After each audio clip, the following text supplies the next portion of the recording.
Once upon a time, this factory was the center of an industrial empire that transformed Britain.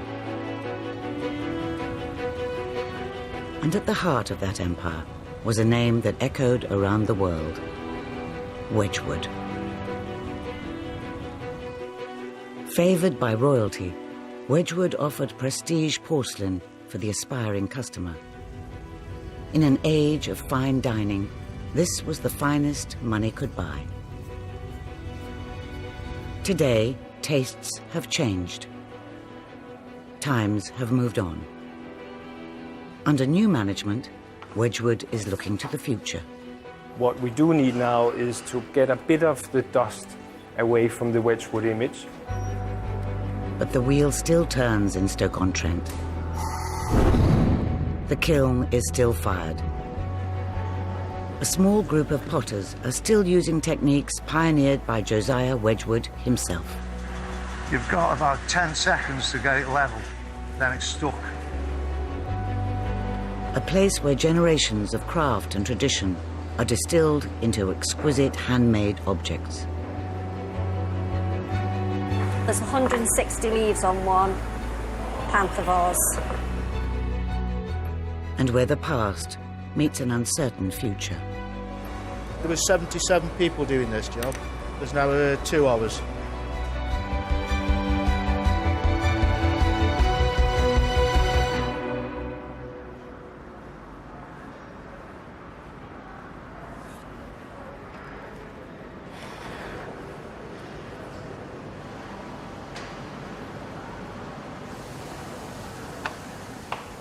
Amongst the plates, the cups, and the teapots, something more lavish is beginning to take shape. The iconic jasperware that Josiah Wedgwood introduced in 1775 made his name famous the world over. Nowadays, the same methods are used to produce one of the company's most exclusive pieces: a panther vase. Based on an original 18th century design, this £4,000 showcase object is a luxury slice of high-end heritage, the sort that helped the Wedgwood brand become a byword for Britishness. And it doesn't hurt to have a royal seal of approval that stretches back to the 1760s. Today, the warrant is proudly displayed. This is, after all, the company that made the plates for the Queen's coronation banquet. The panther vase is the culmination of over 2 centuries of bespoke craftsmanship, of skills honed over generations, handed down from potter to potter, figure maker to figure maker, turner to turner. But it all starts with a lump of raw clay.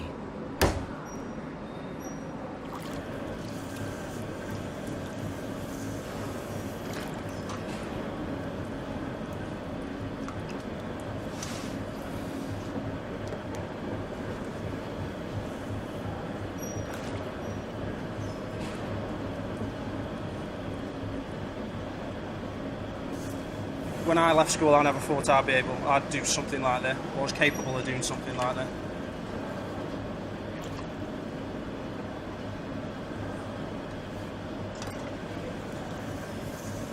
You've tried different ways of making vases and it's never worked. This is the best way you'll ever do it. It's the most challenging way as well.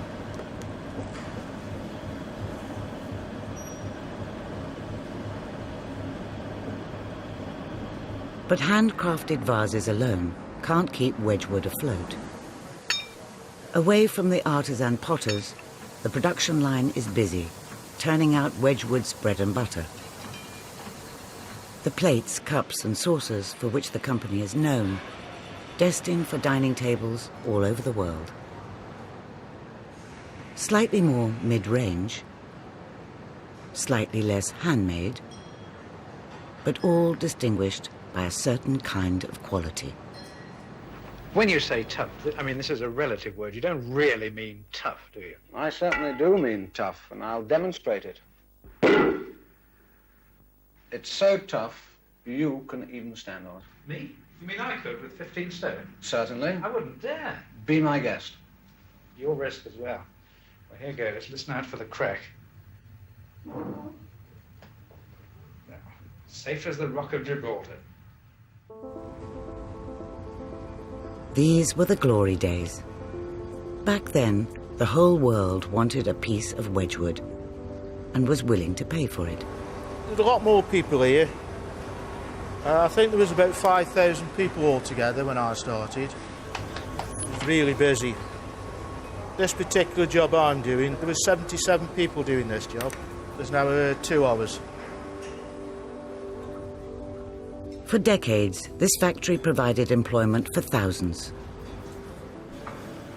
Today, things are a little quieter.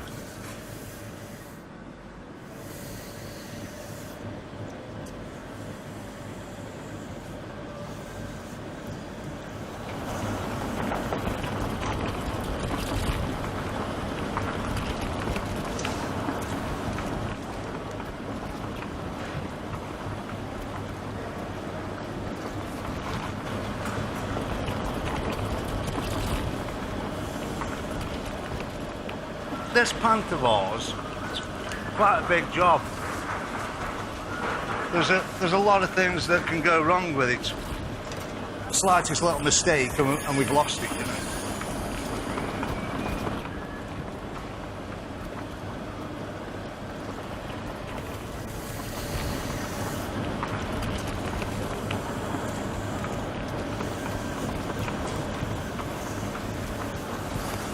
"44 years I've worked for Wedgwood, straight from school. In them days, everybody who left school had a job.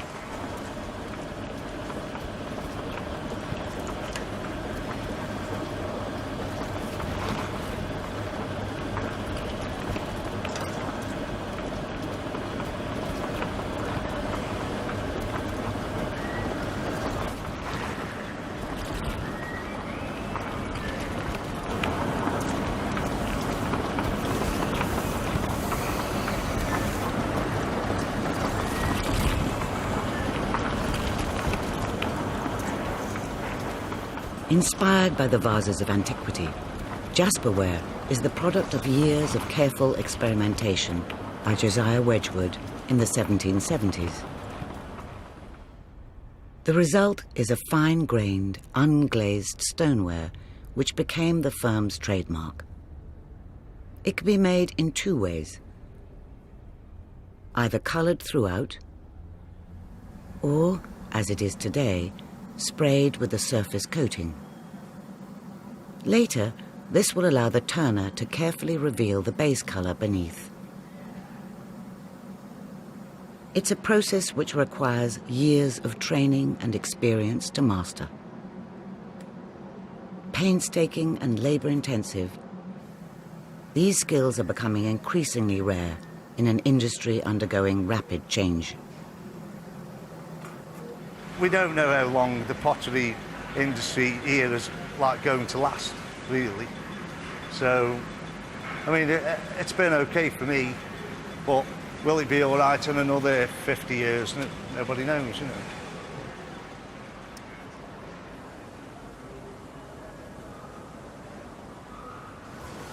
Only a few short years ago, Wedgwood stood on the precipice.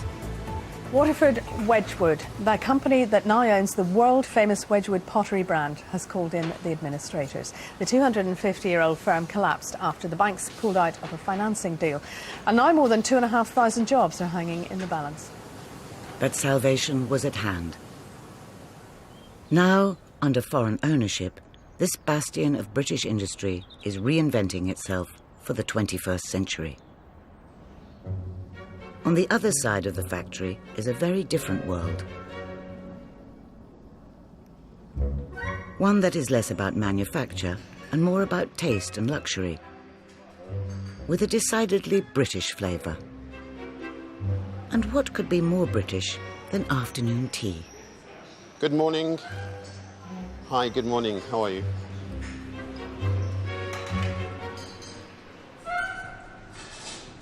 Under the careful eye of hospitality manager Mike Keane, a new kind of Wedgwood is emerging. A Wedgwood that implicitly understands the value of its brand appeal and isn't afraid to use it.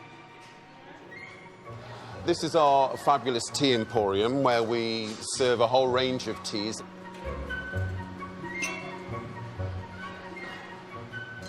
We generally have lots of groups. Today we've got a group of 21 arriving from Japan.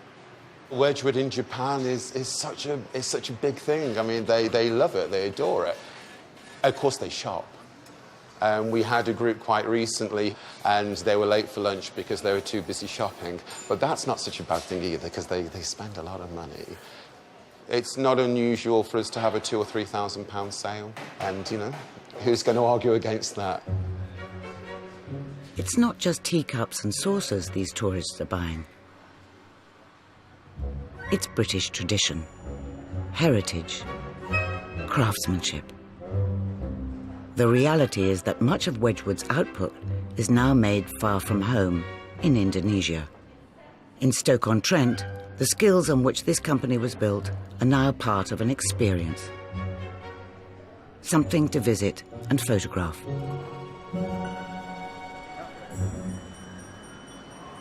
For the artisans and craftspeople, the job remains the same. This is the way it has always been done. The only way it can be done. Once it's got another colour on it, you can't separate the colours. So just have to be a little bit careful with this.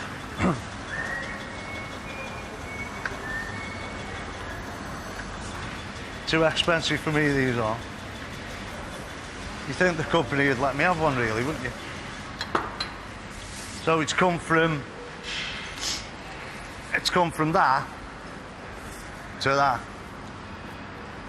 which took a long time, but we got there.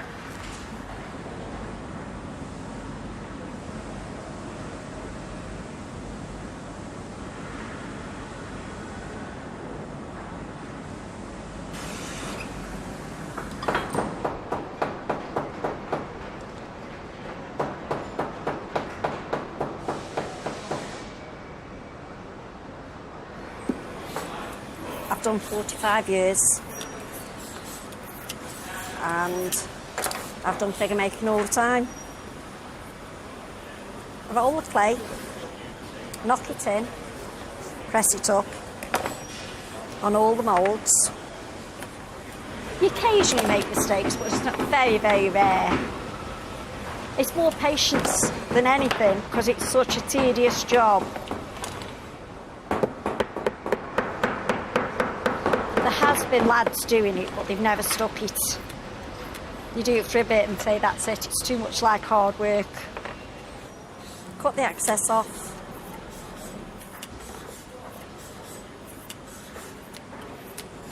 Then I get the waddler and I waggle the figure out. The waggler. Everybody laughs at the waggler.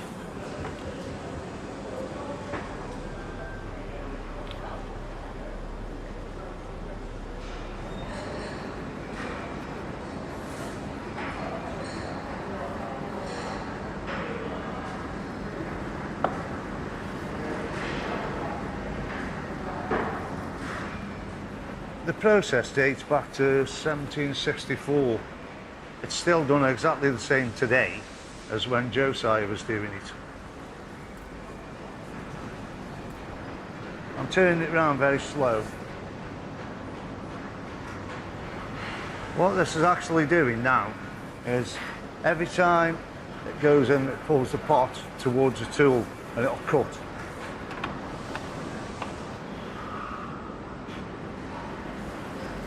So it's shaving away and eventually it will cut back down to the base.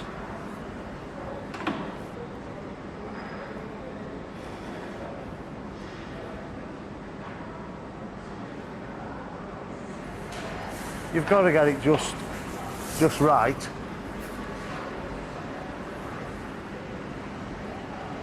Sometimes it will cut where you don't want it cut.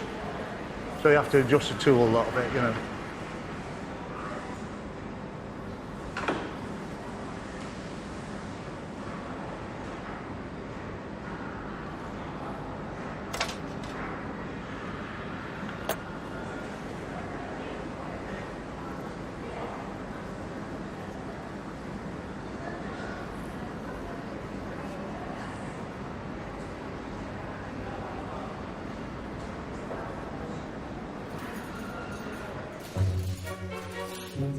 Over at the tea room, Mike's coach party of Japanese tourists has arrived. Hello. You have afternoon tea? Yeah? Would you like to come on through? Hi, it's just through here. This way here. More often than not, they've only got about an hour with us. So we want to make sure that for that hour, they're sat down and able to enjoy the time with us.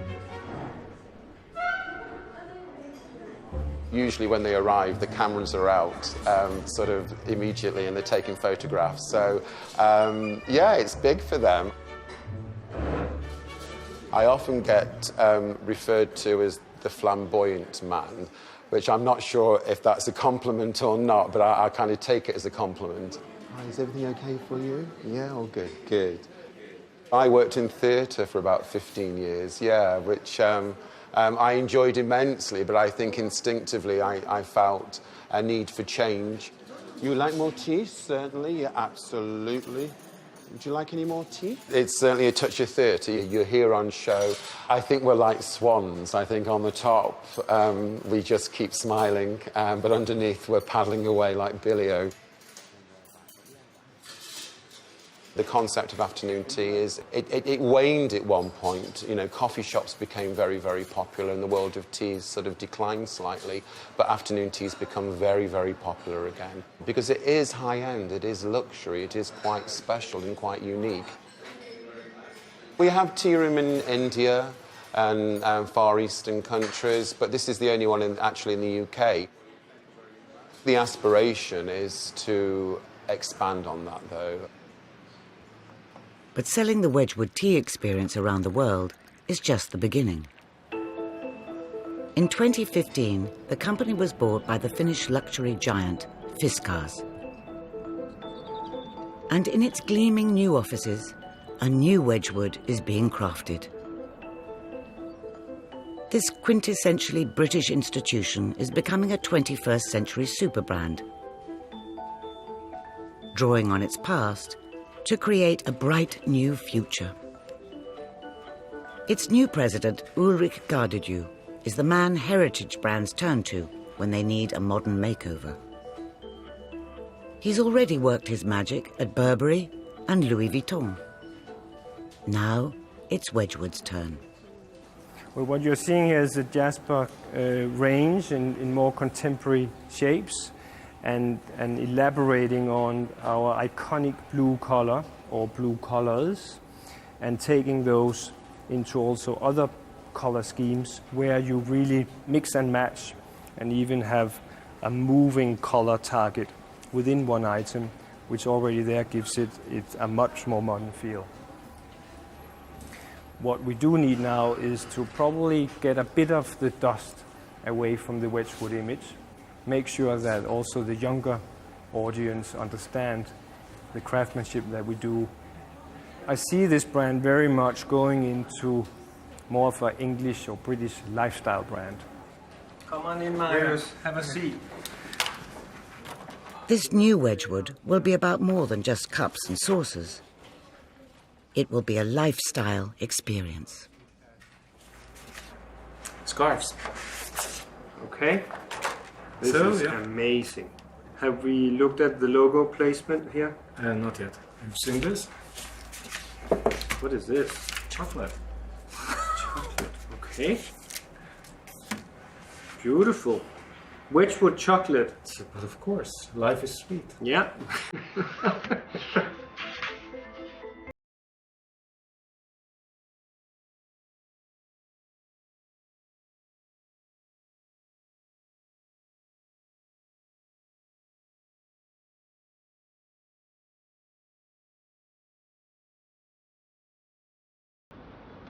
But for the workers on the factory floor, The question is, how long can this craft last? Children today, they don't seem to want, like, hands-on. They're more like working with computers these days and things like that.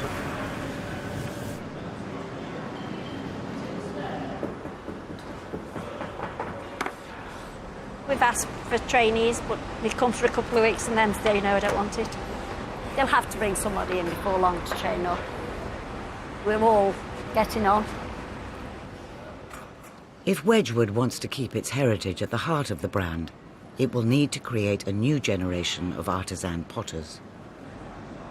Otherwise, the exacting skills needed to make this vase could be lost forever. You've just got to concentrate on getting the right shape and all the right sizes, because everything's got to fit together, so it's got to be really spot on.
You've got about 10 seconds to get it level.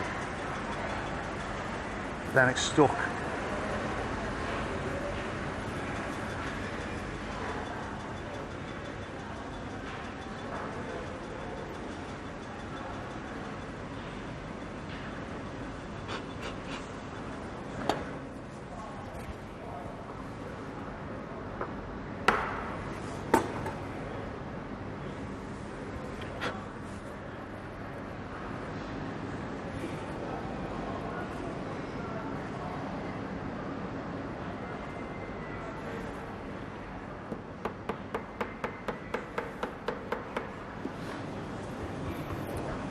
Got to be spot on, because you can't leave any fringe nor creases, whatever in them.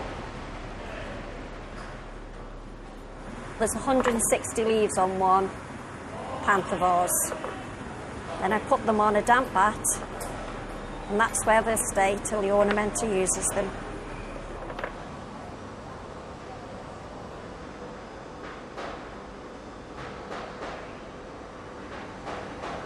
It's something what you've got to have a lot of concentration for, because every piece is slightly different.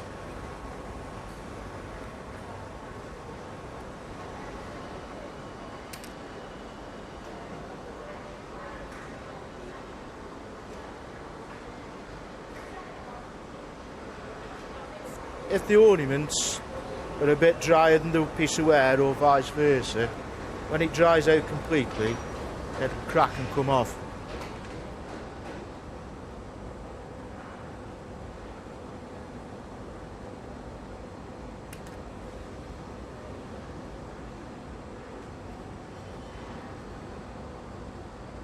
The vase is nearing completion.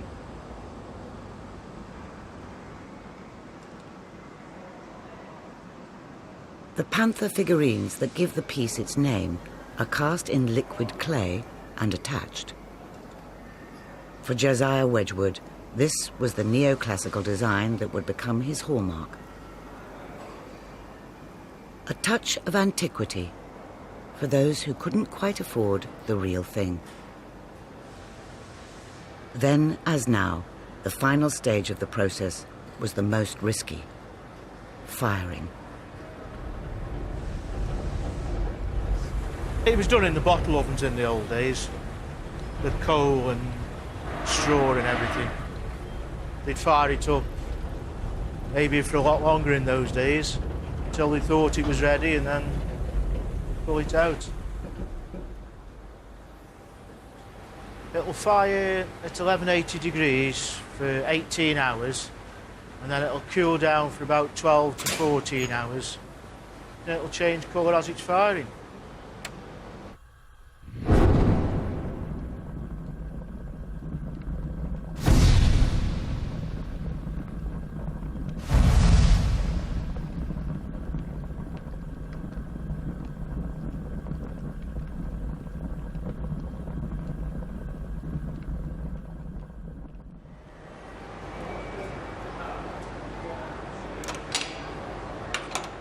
You never know till it's fired, till you open the kiln door, whether it's all right or it isn't all right.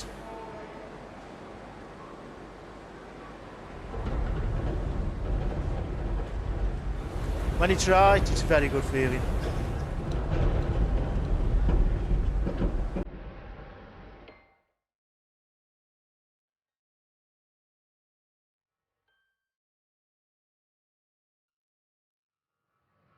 Josiah Wedgwood may have helped design this vase,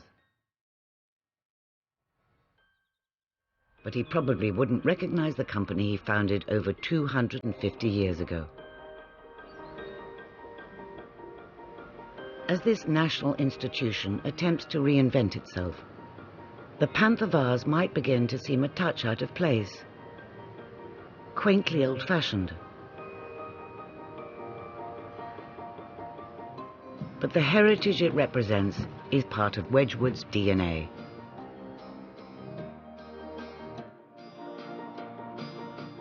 It's a physical link between the past and the present. Perfect for the kind of customer who wants some British prestige on their well-appointed mantelpiece.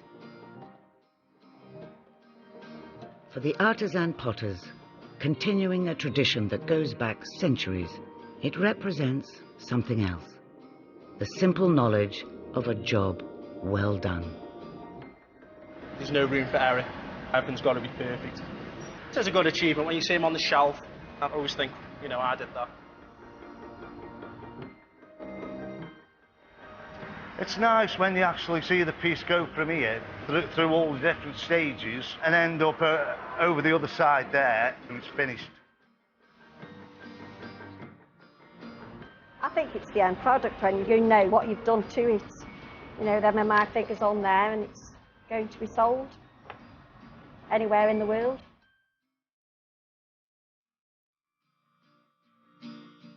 Hidden talents and creativity unleashed this week on BBC4 with the pure pleasure of learning a new skill. Make Craft Britain, Thursday at 9. Tonight, from Michael Fish's Mist Hurricane to computer-based forecasting and the characters who pioneered it, with Stormtroopers next.